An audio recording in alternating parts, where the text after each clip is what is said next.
Good evening. Our program will begin shortly. You are invited to join us for our Diversity Film Watch Party Saturday, January 23rd at 6 p.m.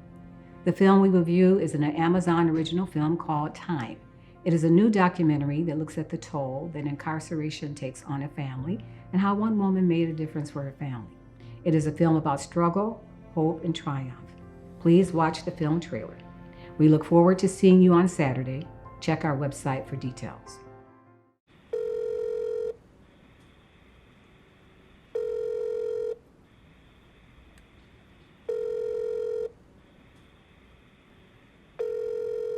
Judge's office.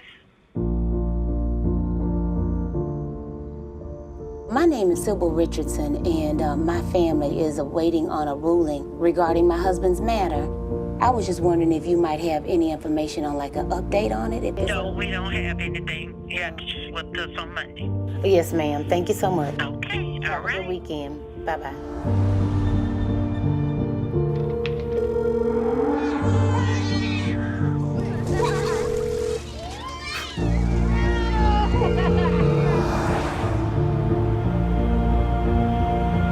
This is Sybil Richardson again. Mm-hmm. Where you at? No, we don't have anything. All righty. Thank you so much. My twins will be 18 next month. They have absolutely no idea what it means to have a father in their house, what fathers even do.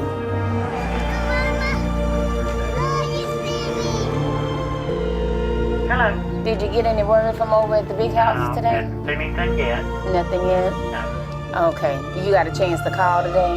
I have not. No? Okay.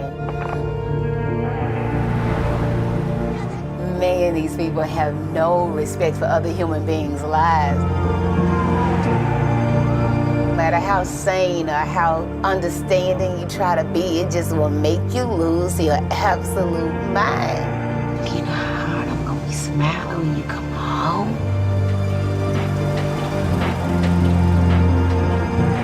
Success is the best revenge.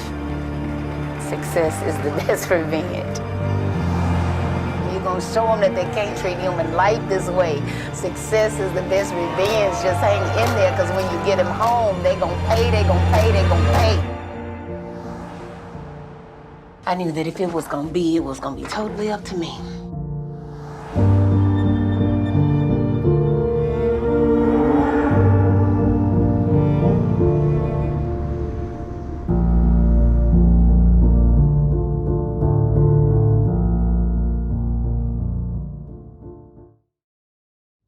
Welcome to our Roeper School Martin Luther King Jr. ceremony and program. Let us take a moment to remember all that have lost their lives to COVID pandemic and violence. Today is a day of celebration and recognition of the life and work of Dr. Martin Luther King Jr. For some of us, this day has been in place all of our lives. However, this was not always true. 4 days after Dr. King was assassinated, Congressman John Conyers, African-American Democrat from Michigan, spearheaded the movement to establish Martin Luther King Jr. Day. Congressman Conyers introduced a bill that would make January 15th a federal holiday. It required a 15-year-long battle, but Congressman John Conyers and his supporters won a National Day recognition for Dr. King, his service to country and humanity. Among these supporters was our own Stevie Wonder, who wrote and released the song Happy Birthday in honor of Dr. King. President Reagan signed the bill into law to make Dr. King's birthday a federal holiday, November 2nd, 1983, effective January 20th, 1986. I would like to also give you some historical background about our event held here at the Roeper School. There have been various versions of this event throughout Roeper's history. However, a student-led model of the MLK Vigil started being held on Bloomfield Hills campus in the early 80s. In 1986, Roeper Senior Jimmy Spencer was motivated to lead a school-wide, campus-wide celebration for Dr. King. His idea was to start meeting and gather in the Hill House, what we call the Hill House building, walk to the back part of our campus, which is known as the middle building. At the middle building, they would stand and share reflections and words. They would then light their candles, march down to the building that we know as Martin Luther King Jr. domes. They would stand around the domes, blow out their candles, and the celebration was over. It was a very cold night, as Jimmy remembers, but it was a very warm spirit that surrounded this celebration. The celebration continues in like manner today with variations. We invite our students to lead discussions, We also have workshops, as some of you experienced today. We invite members of our community to participate, such as our music and vocal performances. We've also had forensics experiences. We hope that you enjoy our program tonight. In like manner as Jimmy, we have a student-led Master of Ceremonies, Ayden Diomande. We'll welcome Ayden to the platform. Ayden, you have our attention.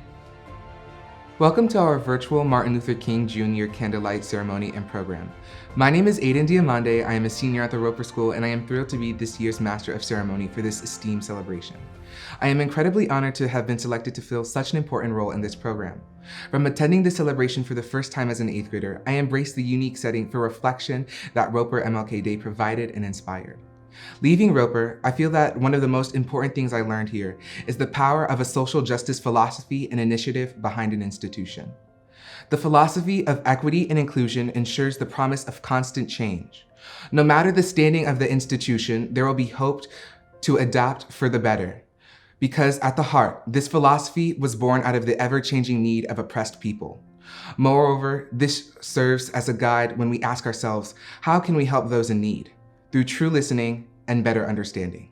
This celebratory event has grown and changed throughout the years, but our goal remains the same: to remind us the dreams of Dr. King, the dreams of our founders, and the dreams of those who followed them still need our work in order to become a reality. To challenge and inspire us to be people we know we should be: tolerant yet principled, accepting but not apathetic, full of zeal but not full of hatred. To recommit to becoming better people so we can build a better society. We now invite our head of school, David Feldman, to offer his welcome address. Good evening. It was the late Congressman John Lewis who taught us that change is never easy, but it's always possible. That it comes not from violence or the kind of politics that pits us against each other, but from the great discipline and organization, from a strong message of hope, and from the courage to turn against the tide so that the tide eventually may be turned. The congressman reminded us that you have to go through life with more than just a passion for change. Most importantly, you need a strategy, not just an awareness, but action, not just tweets and hashtags, but votes. Change, he reminded us, requires more than just righteous anger. It requires a plan, and it requires organizing. To bring about structural change, lasting change, simple awareness of systemic racism and injustice is not enough. It requires changes in laws, changes in policy, changes to custom. Former President Barack Obama reminded us, if you care about mass incarceration, let me ask you, how are you pressuring your members of Congress to pass criminal justice reform? If you care about better policing, do you know who your district attorney is? Do you know who your state's attorney is? Do you even know the difference? Do you know who appoints the police chief and who writes the police training manual? Find out who they are, what their responsibilities are. Mobilize the community, present them with a plan, work with them to bring about change. Hold them accountable if they don't deliver. Passion is vital, but you need to have a strategy. Let's be clear. Any plan you construct must include voting, not just some of the time when the news is filled with stories about the presidential race, but all of the time. Your focus can't just be on the top of the ballot. Your vote matters straight down the line for all of the state and local offices, the judges, county commissioners, and school board representatives. They are the people making changes in your lives every day. Do you know who they are?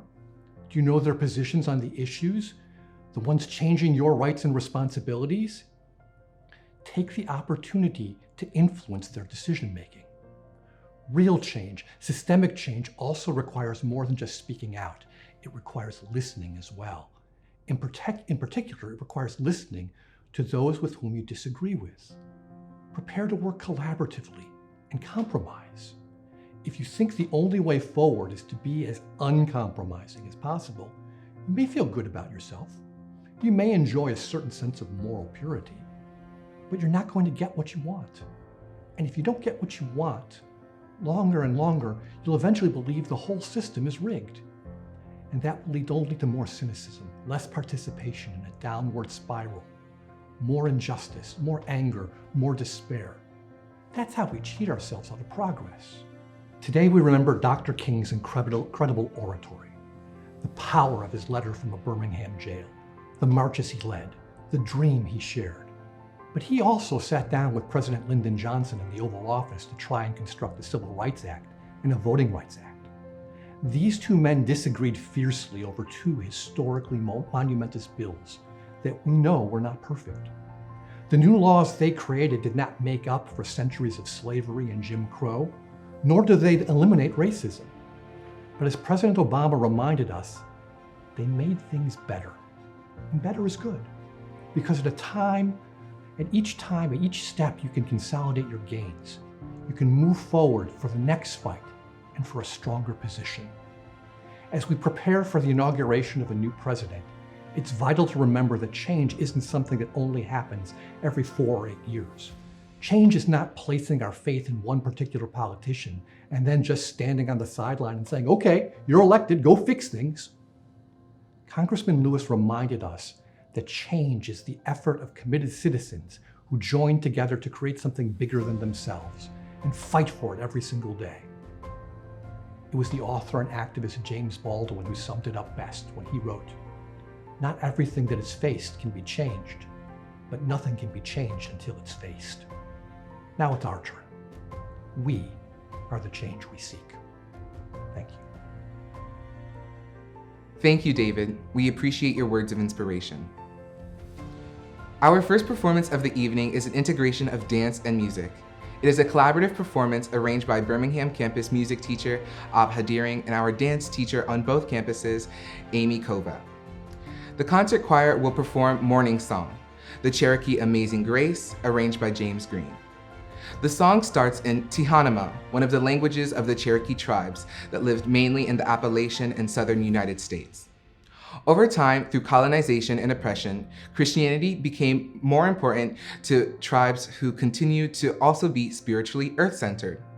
Amazing Grace was a hymn written by John Newton, a British slave trader who became a minister in the US and was inspired to compose these words of redemption when he recognized the evil of his ways. This song is also known as Wendeyaho. Joining the concert choir is our Stage 4 dancers, under the direction of Amy Kova.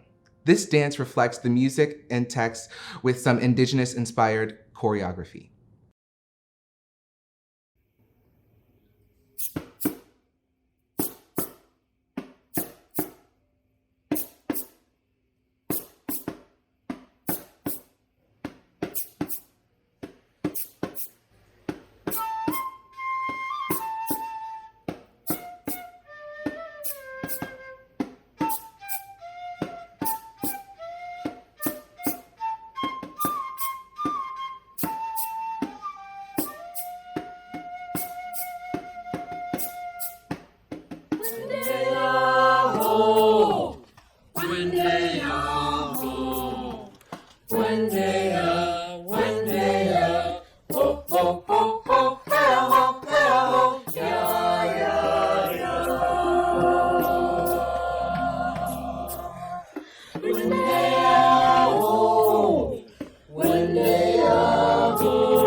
Following our history of including various members of our school community to speak on this occasion, we now ask RPC Co-Vice President of Diversity, Equity, and Inclusion, Byron Johnson, and our board chair, Ashley Lowe, invite us to listen in on a recent conversation that they engaged in that speaks to this nation's current climate and the need to be active and intentional about the change we seek in order to affect that change. Good evening, Roeper community. We're here to celebrate the legacy of the Reverend Dr. Martin Luther King Jr. I will tell you, it has been difficult for me to celebrate his dream. He said, "I have a dream that my 4 children will one day live in a nation where they will not be judged by the color of their skin, but by the content of their character." The quote of Dr. King that has been most on my mind is, "Racism is a philosophy based on a contempt for life. It separates not only the body, but the minds and the spirits. Inevitably, it descends to inflicting spiritual and physical homicide upon the outgroup." This past year, we've had to respond to the COVID-19 virus, virtual work and learning, food insecurity, healthcare disparity, rejection of science, and the murder of unarmed Black men and women. This has shown that the USA is resistant to change, equity, and inclusion of non-white persons in our country. We see that healthcare, education, jobs, shelter, and justice is not dealt with equitably in the USA for Black, brown, immigrant, and poor persons in our community. We just ended an electoral process that had the USA so divided as a country that an executive, senatorial, and congressional government was unwilling to accept the results of the presidential election and accepted the democracy process that we have held as the best in the world. This division was so rooted in tribal racism that we had a group of individuals march on the Capitol and commit insurrection. As I look back over the last 12 months, I can say that the Roeper community is living up to this theme, "We are the change we seek." I first must ask this question of the Roeper community: are we the change we seek? Before we can answer that question, we need to provide evidence of 4 things. 1, how do I feel about the current state of the USA? If I am happy and content with the status quo, inequity, injustice, disrespect, and the murder of the other, I am not the change. If I am complicit with insurrection, I am not the change. 2, is the Roeper philosophy preparing our students for the USA's current reality?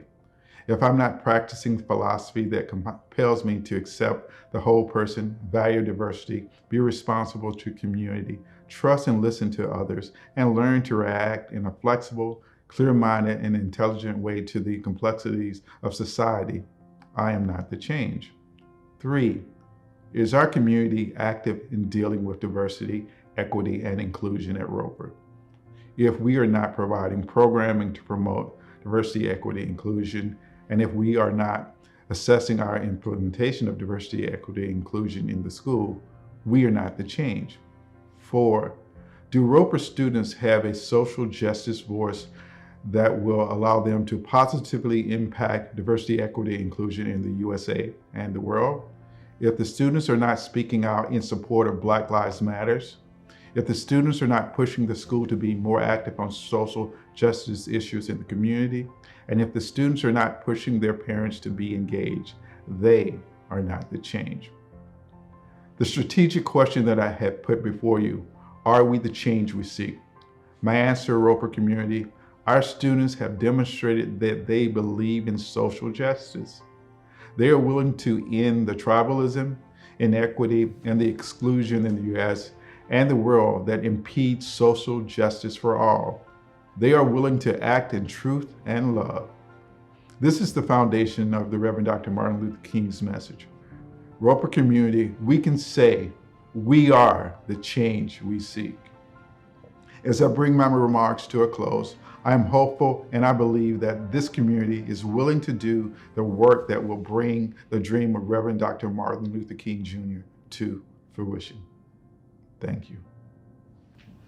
Over the years, this celebration has been a reminder for the whole community that the fight for freedom, tolerance, and respect continues. But not this year. With the number of killings of Black people and the protests that have continued across the country, we don't need a reminder of why we celebrate Martin Luther King. This year, we must ask ourselves, are we doing what we should, indeed must, do to affect change in the world? Are we the change that we seek? As the chair of the Board of Trustees, I can tell you what the board is doing to be a part of that change. At the beginning of last school year, the board voted to establish an ad hoc committee for diversity, equity, and inclusion. This month, we'll vote on a proposal to establish this committee as a permanent part of the board, helping to ensure that all the work we do in the board reflects our commitment to diversity, equity, inclusion, and justice. This committee is currently drafting an anti-racism resolution for the board to approve. Also this year, the board and the DEI committee are leading a diversity, equity, and inclusion audit to assess and evaluate how our community is living these principles. This in-depth audit will take a full year of self-reflection and understanding. The board is also participating in its second cohort of SEED, giving board members perspective and insight into principles of equity on a personal level to help inform their work for the school. But perhaps the most significant work the board has done this year was our effort, along with so many others in the community, to make a plan for opening the school safely. Our discussion centered around how we could keep kids and teachers safe while making sure Roeper is really Roeper. But what does that mean? What is it about Roeper that is worth coming to school wearing masks and staying 6 feet apart? Our answer is simple: living the philosophy. The commitment to justice rather than power, making equal human rights for all people a priority. George and Anna Marie Roeper said the philosophy should be reflected in the program of the school by engaging students in the political, social, and cultural events of the moment. Given that, we now must ask ourselves, is Roeper preparing students to be leaders in achieving social justice? The only meaningful answer to that question must come from the students themselves. But I can tell you what I see. Last spring, I saw students expressing their anger shortly after George Floyd's killing because they believed the school's response was not strong enough.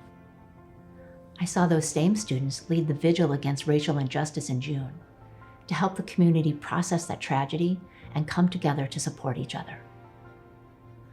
I watched students participate in protests all summer long, pushing their parents and the whole community to continue the dialogue, protest, and demand for justice. This past summer, it was easy to look around the world with so much hatred and violence and lose hope.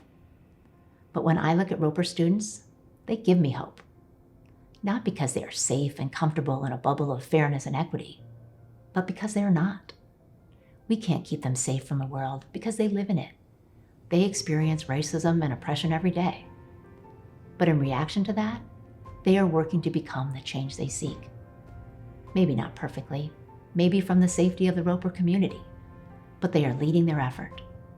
They are the change they seek, and I am happy to follow that lead. Thank you, Byron and Ashley. Your words are embraced and inspiring. It gives me great pleasure to invite our special guest to the platform, Heather Jumper. Heather Hervey Jumper has roots in Michigan and was born in Detroit. From a very early age, she knew she wanted to go into the medical field. Currently, Dr. Hervey Jumper is an adult anesthesiologist and is serving as a frontline healthcare worker at UFCF Medical Center in San Francisco. Her connection to the Roeper School comes through her niece and nephew, Claire and Chase Martin. She was invited to participate in this celebration of Martin Luther King Jr. after a truly life-changing year in which we saw the world flip upside down.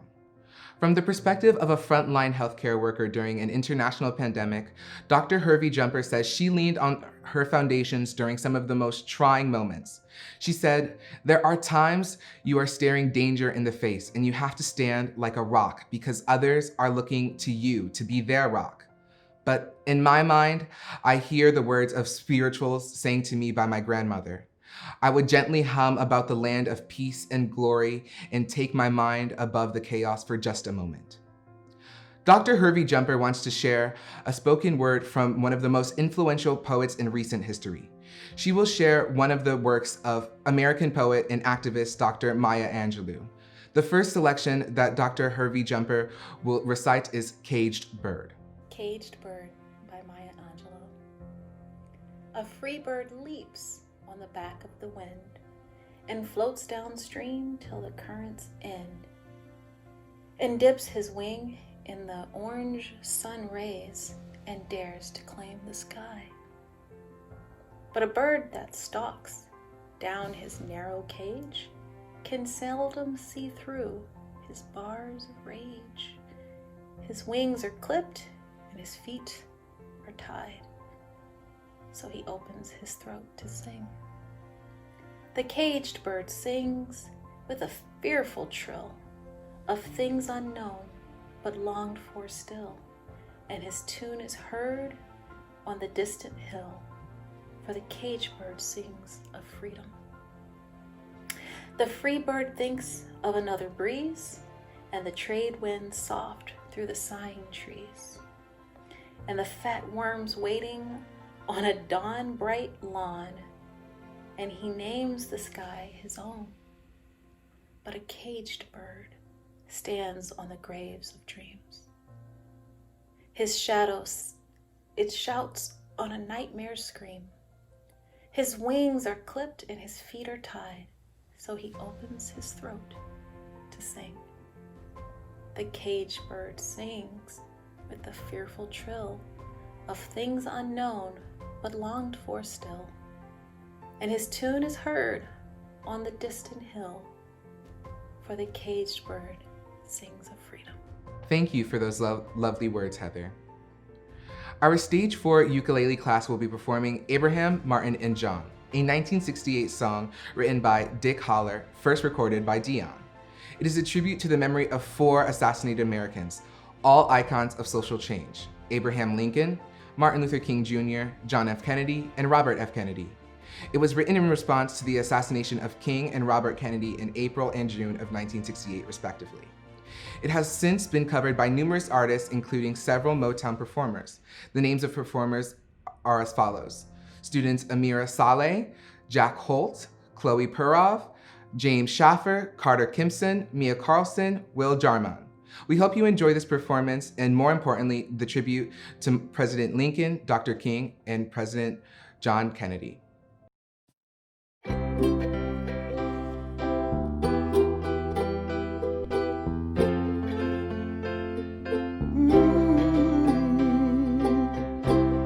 Has anybody here seen my old friend Abraham? Can you tell me where he's gone? He freed a lot of people, but it seems the good they die young. I just looked around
Thank you, Stage 4, Darren and Cynthia. We appreciate this gift you have brought us today. One of our continuing traditions is to have members of the senior class speak at this ceremony. Tonight, we are honored to have senior co-class presidents Francis Allen and Sydney Levy. Francis and Sydney, you have our attention. Good evening. Let us begin by expressing our gratitude for the opportunity to speak before you all tonight. We would like to say thanks to the people who helped make this event possible. First, thank you to Carolyn Lett for coordinating tonight's event, Tari Helmer and Anthony Morrow for compiling and editing this program together. Also, a special thank you to Ayden Diomande for emceeing, and thank you to all the other presenters and performers. And most importantly, thanks to everyone at home who is watching this event and helping to keep this Roeper tradition alive. Tonight's celebration always compels me to reflect on the philosophy that we hold so dearly in this community. Something that all Roeperians understand is that the philosophy is not simply carved in stone, but it is a living, breathing document, one which was intended to be reviewed, studied, and even criticized over time. Through the years, the Roeper philosophy has taught me to fight for what I believe in, and with tonight's spirit in mind, our fight for the dream of freedom, democracy, tolerance, respect, and opportunity for all must continue. Dr. Martin Luther King believed the charge for creating a better world is something we must struggle with each day. As Dr. King put it, change does not roll in on the wheels of inevitability, but comes through continuous struggle. And so he reminds us that the arc of the moral universe is long, but it bends towards justice. Recently, I have found myself feeling as though we have lost sight of justice, feeling like our communities are growing further apart, feeling like our fight for equality and equity is coming to a close. When I find myself thinking those things and feeling those feelings, I have to remind myself that they are just that, feelings. I have to remind myself that our fight is far from over, that our communities are not growing further apart, but coming together. That while we may live in a polarized society, we have not lost sight of hope, freedom, or democracy. Over the past few months, I am proud to say that I have been participating in the Black Lives Matter protests. I never quite understood the power that people have when they come together, but I do now. I've come to realize that when we come together and fight for one cause, we become a community. We can bring hope, we can bring justice, and we can make change. These are the things that remind me that I have to open my eyes to everything that is going on around me, and not just the negatives. We have to look at how far we have come in acknowledging the faults in our system, how communities have begun to hold each other accountable, how even if the world seems to be dark and chaotic, there is light and peace to be found. Sometimes, to find the light, all you have to do is look around you, look into yourself, and out at your community. The Roeper community is a special and unique place in the world. The Roeper School was founded on the ideas of equity, equality, and justice. And members of the Roeper community continue to embody those ideals each day. As Francis and I prepare to leave the Roeper community and go into the world, we realize how important it is for there to be more leaders like Roeper students. Leaders who are not afraid to advocate for justice and equality, even when it's not popular. To quote Dr. King once more, there comes a time when one must take a position that is neither safe, nor politic, nor popular. But he must take it because conscience tells him it is the right thing. I believe that Roeperians are the type of leaders courageous enough to do this. With that being said, let us leave you with one final thought. Are you courageous enough to be the change you seek? Thank you for your time and enjoy the rest of the program. Francis and Sydney, thank you for your heartfelt expressions. We are pleased to have an instrumental performance to you by our upper school students under the direction of their teacher, Eric Ambrose. The piece that they will play is Like a Mighty Stream, and the band piece is dedicated to Dr. King with narration. In the program, it notes for the piece, Dr. Vincent writes, the title is taken from a biblical quote, "We will not be satisfied until justice rolls down like water and righteousness like an almighty stream." This passage was quoted by Dr. King in his celebrated I Have a Dream speech, delivered at Lincoln Memorial in Washington, D.C. in August 1963. This is a most appropriate selection for us as we commemorate the life's work of Dr. King.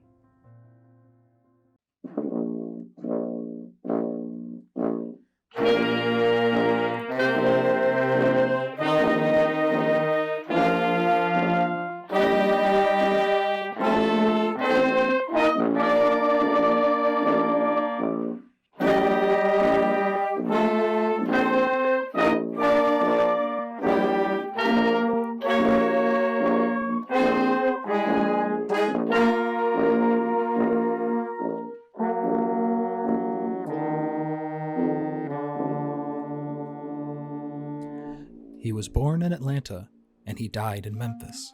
Although he lived for fewer than 40 years, Dr. Martin Luther King had a profound and lasting influence on the crusade for civil rights in America. A staunch advocate of nonviolence, Dr. King famously had a dream that all persons would someday be treated equally, that persons of different races could be considered brothers, and that one day people would be judged by the substance of their character rather than the color of their skin.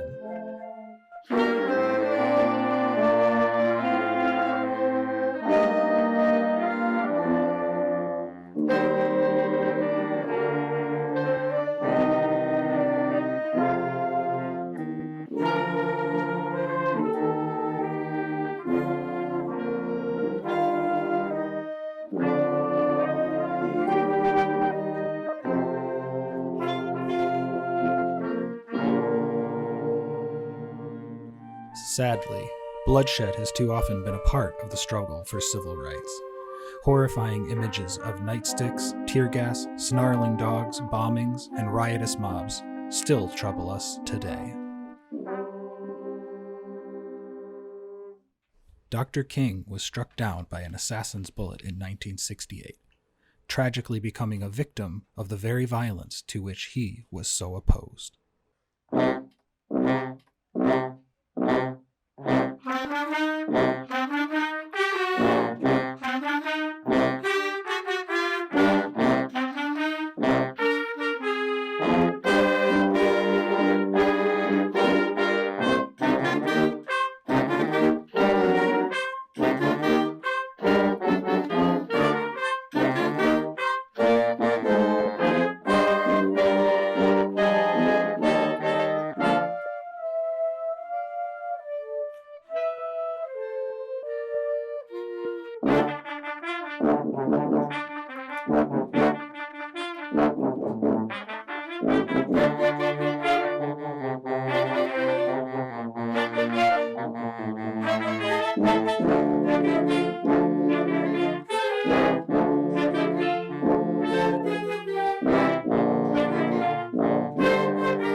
In 1977, Dr. King was posthumously awarded the Presidential Medal of Freedom. The citation read in part, "Martin Luther King Jr. was the conscience of his generation.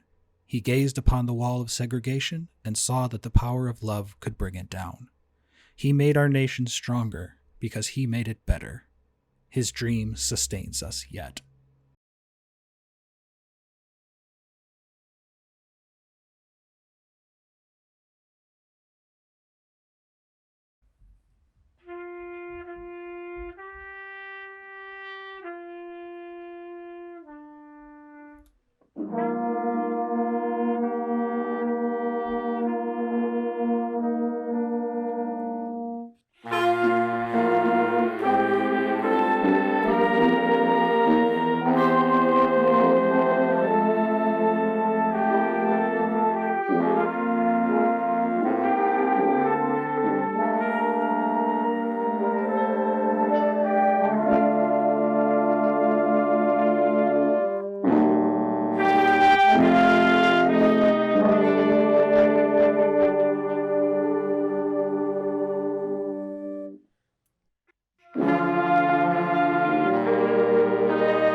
Thank you, Eric, and your upper school band.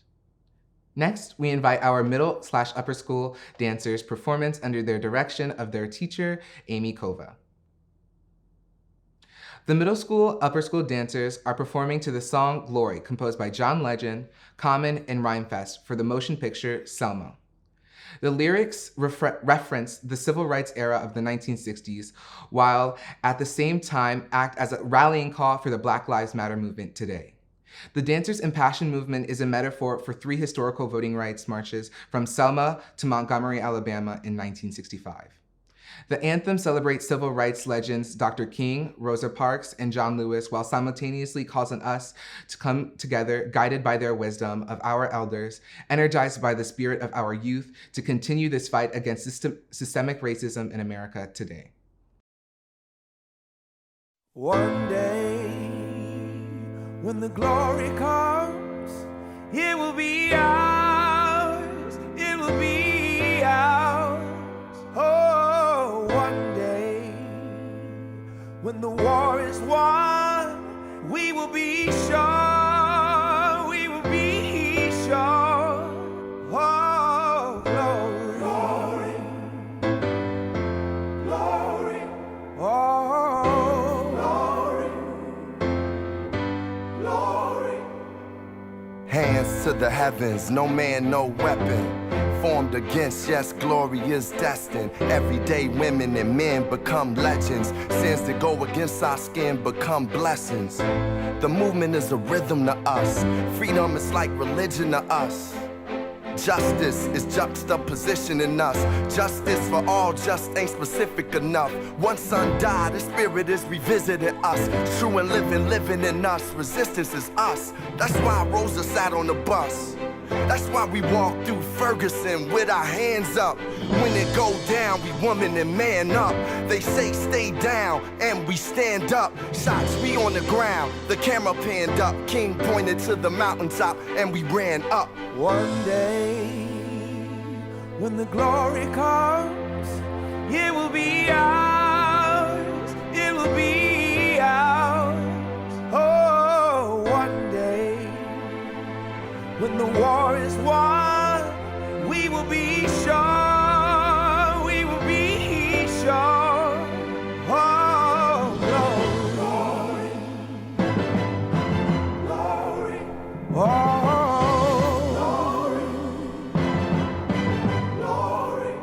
Now the war is not over, victory isn't won, but we'll fight on to the finish, and then when it's all done, we'll cry glory, oh glory, oh,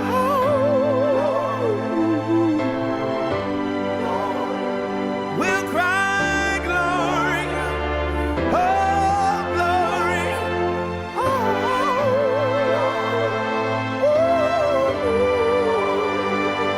Selma is now for every man, woman, and child. Even Jesus got his crown in front of a crowd. They march with the torch, we gon' run with it now. Never look back, we done gone hundreds of miles. From dark roads, heroes, to become a hero. Facing the League of Justice, his power was the people. Enemy is lethal, a king became regal. Saw the face of Jim Crow under a bald ego. The biggest weapon is to stay peaceful. We sing, our music is the cuts that we bleed through. Somewhere in the dream we had an epiphany. Now we right the wrongs in history. No one can win a war individually. It take the wisdom of the elders and young people's energy. Welcome to the story we call victory. The coming of the Lord, my eyes have seen the glory. One day, when the glory comes, it will be ours, it will be ours. Oh, one day, when the war is won, we will be sure, we will be sure. Oh, glory, glory, oh,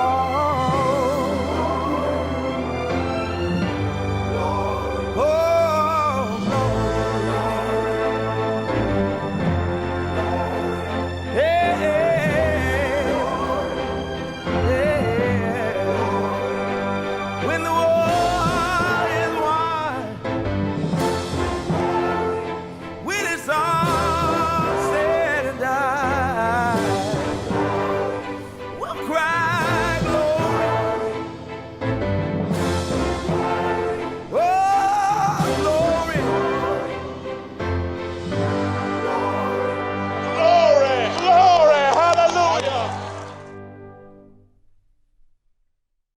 Thank you, Amy, and your dancers. Our final performance of the evening will be presented by Dr. Heather Hervey-Jumper. Her final selection is Still I Rise by Maya Angelou. Still I Rise by Maya Angelou. You may write me down in history with your bitter, twisted lies. You may trod me in the very dirt, but still, like dust, I'll rise. Does my sassiness upset you? Why are you so beset with gloom? 'Cause I walk like I've got oil wells pumping in my living room. Just like moons in the suns, with the certainty of tides, just like hope spring high, still I'll rise. Did you want to see me broken? Bowed head and lowered eyes, shoulders falling down like teardrops, weakened by my soulful cries. Does my haughtiness offend you? Don't you take it awful hard, 'cause I laugh like I've got gold mines digging in my own backyard. You may shoot me with your words, you may cut me with your eyes, you may kill me with your hatefulness, but still, like air, I'll rise. Out of the huts of history's shame, I rise. Up from a past that's rooted in pain, I rise. I am a black ocean, leaping and wide. Welling and swelling, I bear in the tide, leaving behind nights of terror and fear. I rise into a daybreak that's wondrously clear. I rise, bringing the gifts that my ancestors gave.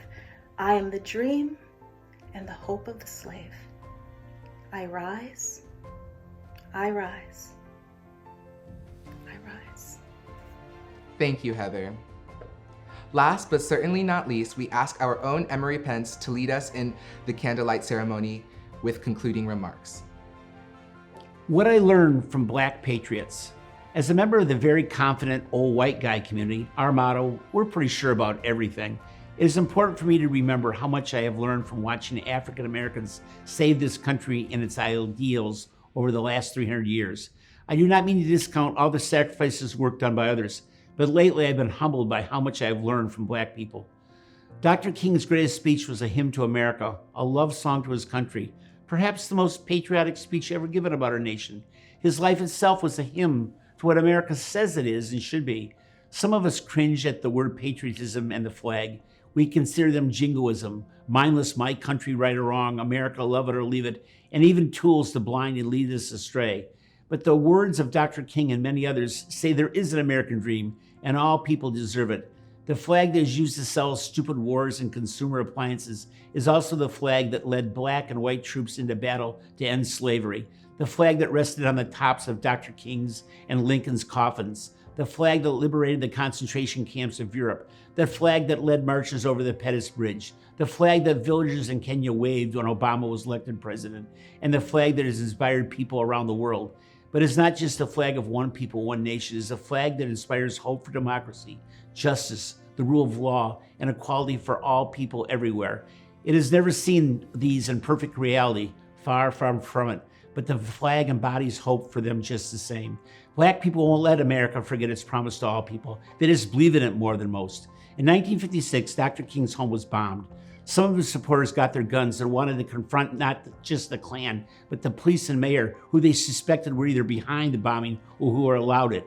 Martin told the crowd they needed to put down the gun and to love our white brothers. Not everyone in the crowd was convinced that love was an answer to a bomb, but someone in the crowd started to sing, "My country 'tis of thee, sweet land of liberty," and others joined in. The crowd was proclaiming with that song, "You have enslaved our ancestors. You can try to segregate and terrorize us. You can bomb the home of this most righteous man, but you can't take away my country 'tis of thee, sweet land of liberty," from our lips and from our hearts. We will continue to push where America is supposed to be until all of you that oppress believe in it as much as we do. We have to love our country like Dr. King did. We have to be true patriots who dream for this nation to do better and who will work to make it all it should be. Be inspired and inspired. I learned from African Americans to value organization. God bless Stacey Abrams and all those black women whose mantra is don't agonize, organize. Don't try to go it alone. Find a group to support you and to keep you even when times look bad and your spirits lag. I learned from African Americans to balance reality and hope. They have never had the luxury of assuming too much too easily. The Jim Clyburns of the world have to give the world a cold, hard eye, but always without settling low or giving up.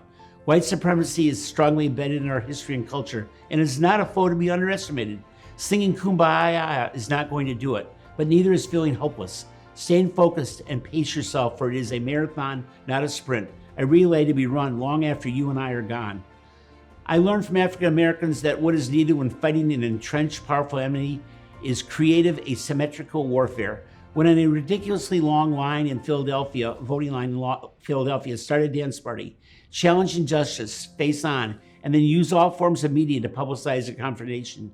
Contrast your moral action tactics with the repressive reactions from the purveyors of power. Don't fight their fight, make them fight yours. Last, I learned from folks like John Lewis and his descendant to young activists in Black Lives Matter, the value, the joy, and the freedom in embracing good trouble. As nice people, complacent with their privilege, we need to jump outside our comfort zones, be scared, be disliked, get roughed up emotionally and possibly physically, and find the joys of good trouble. Thank you, Black Patriots, for fighting so hard and so long. May we all do as well. Thank you. Before thanking everybody who made this event possible, I'd like to welcome and recognize all of our non-Roper guests. We hope you come back next year to our real-life event. Also, a shout out to all the Roparians who aren't local anymore, but are with us tonight virtually. Lastly, we are glad all those Roper folks who never have been to a Dr. King celebration could attend. Thank you to everyone who tuned in tonight, and may you keep coming to be inspired and challenged. Our Dr. King celebration, like all successful Roper events, is a group effort that requires close communication and many people working towards a common goal. I'd like to thank all that appeared and helped, including, but not limited to, our Master of Ceremony, Ayden. Our guest tonight, Dr. Hervey Jumper, for reading the poems of Maya Angelou. Brian Johnson as Roper Parent Council Vice President of Diversity, Equity, and Inclusion, and representing families of color. Head of School David Feldman for his interesting words and always relevant message. The Head's Office and Emily Wine for its help and support.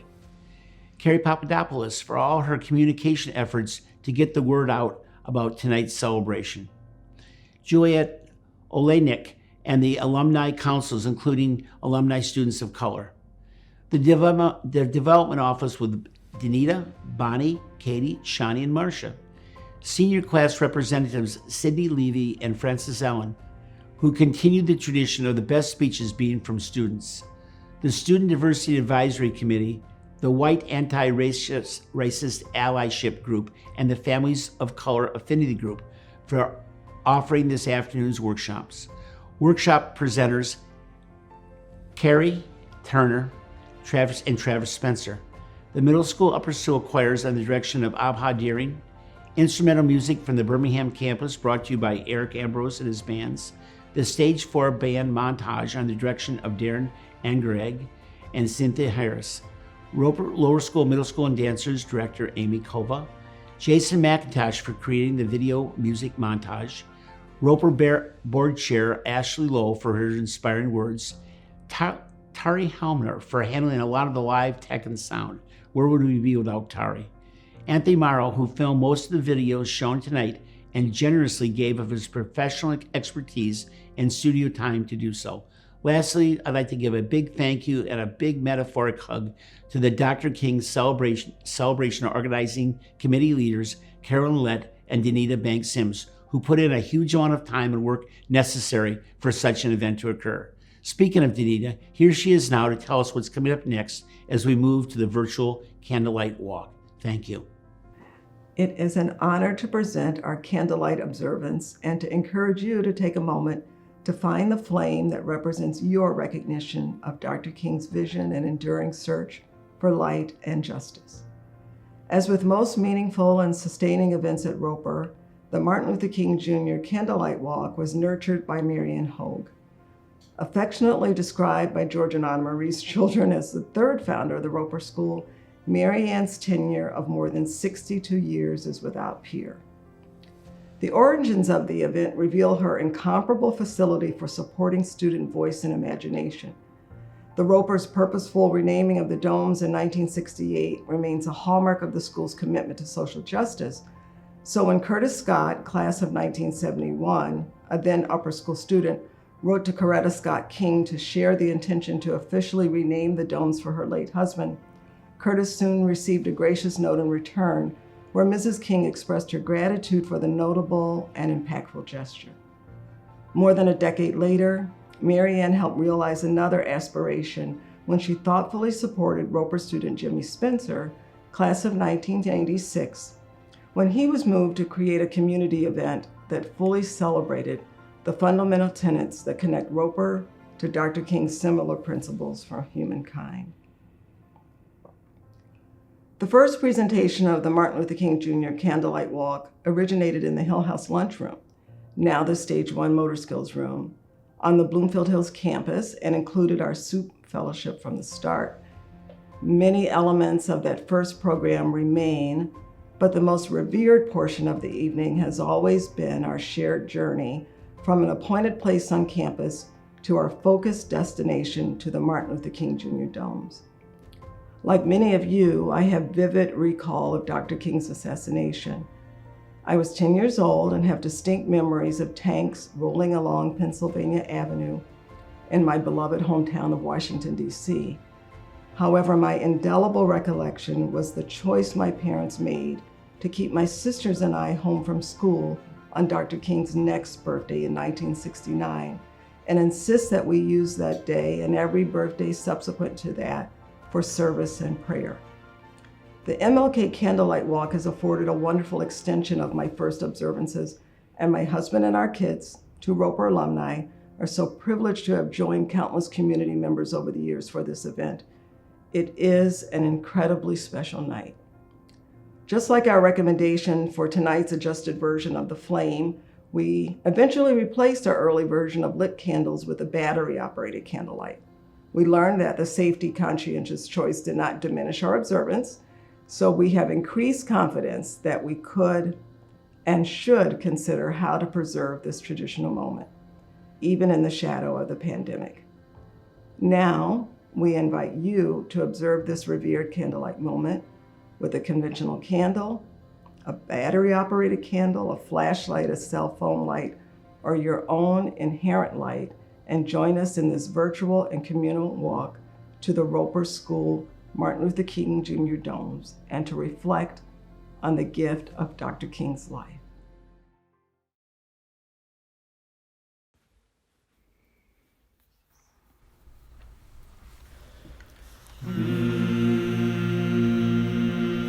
Sleep, sleep tonight, and may your dreams be realized. If the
shall overcome someday. Oh, deep in my heart, I do believe we shall overcome someday.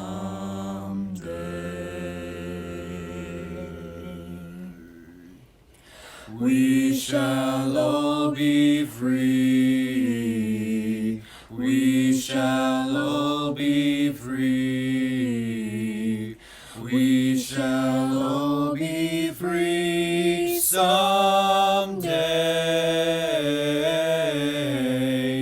Oh, deep in my heart, I do believe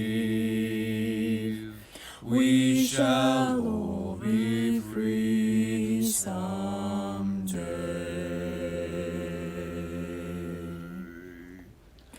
All colors together, all colors together, all colors together someday. Oh, deep in my heart, I do believe we shall overcome someday.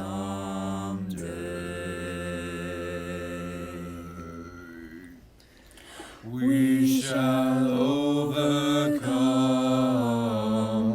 We shall overcome.